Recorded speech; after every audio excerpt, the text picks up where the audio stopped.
നമസ്കാരം. കൊല്ലവർഷം 1202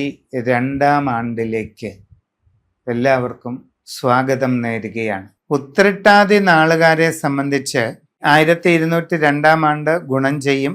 സാമ്പത്തികമായി വളരെ പുരോഗതി ഉണ്ടാകും. ധനസമൃദ്ധി നേടിയെടുക്കാനായിട്ട് സാധിക്കുന്നതാണ്. 5-ലെ വ്യാഴം നിങ്ങൾക്ക് വളരെ ഗുണം ചെയ്യുന്നതാണ്. ജീവിതത്തിൽ കർമ്മരംഗത്ത് അനുകൂലമായ ഒട്ടേറെ മാറ്റങ്ങൾ നിങ്ങൾക്ക് അനുഭവപ്പെടുന്നതായിട്ട് കാണുന്നുണ്ട്. പുതിയ ജോലിക്ക് ശ്രമിച്ചാൽ അധികം വൈകാതെ അത് സാധിക്കും. ആഗ്രഹിക്കുന്നത് പോലെ നല്ല ജോലി കിട്ടും. നിങ്ങളുടെ തൊഴിൽ രംഗത്ത് ഒരുപാട് ഗുണമുള്ള മാറ്റങ്ങൾ വന്നു ചേരും. നിങ്ങൾക്ക് പ്രയോജനകരമായ നല്ല സാഹചര്യം ഉണ്ടാകും. പുതിയ മേഖലയിൽ പ്രവർത്തിക്കാൻ അവസരം ലഭിക്കും.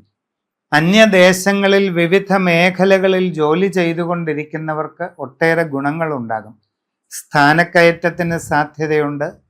വരുമാന വർധനവിന് അവസരമുണ്ടാകും. കൂടുതൽ സൗകര്യങ്ങളും ആഗ്രഹിക്കുന്നത് പോലെ നല്ല വാസസ്ഥാനവും ഒക്കെ കിട്ടിയേക്കാം.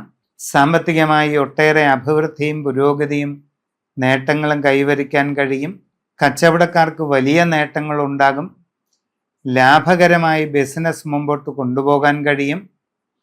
നിങ്ങളുടെ കർമ്മ മേഖല വിപുലീകരിക്കാൻ അവസരമുണ്ടാകും. തികച്ചും നൂതനമായ സംരംഭങ്ങൾ തുടങ്ങാനുള്ള അവസരം വന്നു ചേരും. തികച്ചും നവീനമായ ഒരു മേഖലയിൽ പ്രവർത്തിക്കുന്നതിലൂടെ നിങ്ങളുടെ കച്ചവട അടിത്തറ വ്യാപിപ്പിക്കാനാണ് അവസരം കിട്ടുന്നത്. ഒരു ബിസിനസ് വ്യക്തി എന്നുള്ള നിലയിൽ നിങ്ങളെ വലിയ നിലയിലെത്തിക്കാൻ അത് കാരണമായി തീരും. വിവാഹ ആലോചനകളിൽ തീരുമാനമുണ്ടാകും. പ്രണയബന്ധങ്ങൾ സഫലമായി തീരാനുള്ള സാധ്യതയും കാണുന്നുണ്ട്. നിങ്ങളുടെ ബന്ധങ്ങളിലെല്ലാം തന്നെ ഗുണകരമായ മാറ്റങ്ങൾ അനുഭവപ്പെടാവുന്ന സമയമാണ്. കുടുംബത്തിൽ പൊതുവെ സന്തോഷകരമായ സാഹചര്യം നിലനിൽക്കും. സന്താനങ്ങളുടെ ഉയർച്ചയിലും പുരോഗതിയിലും സന്തോഷിക്കാൻ അവസരമുണ്ടാകും.